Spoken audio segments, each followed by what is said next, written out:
Се укина електронското полагање за ловички испит. Први пред Државна комисија на регионалниот испит усно и практично полагаа над 100 кандидати за ловци од Берово, Делчево, Каменица, Виница и Пекчево, каде се полагаше ловечкиот испит. Министерството за земјоделство го укина електронското полагање, со што ја поедностави процедурата за добивање на ловечко оружје. Во Штип и Карбинци се чека на датум за полагање. Кандидати има.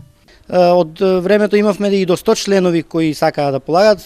Таа бројка малку се намали, меѓутоа 50 до 60 баратели веќе се пријавени и тоа е задоволителен број. Ова ќе значи подмладување на ловните друштва во државата, бидејќи потешко изминативе години се доаѓаше до уверенија. Младите се откажуваа, членството старееше. Повеќето ловци во Штипско ја поминаа 6-та деценија од животот. Неизвестно е дали Министерството планира и новини во делот на стопанисување со ловиштата и добивањето на концесии. И по 2 години ловиштето Буковик 2 во Пекчево е без концесионер.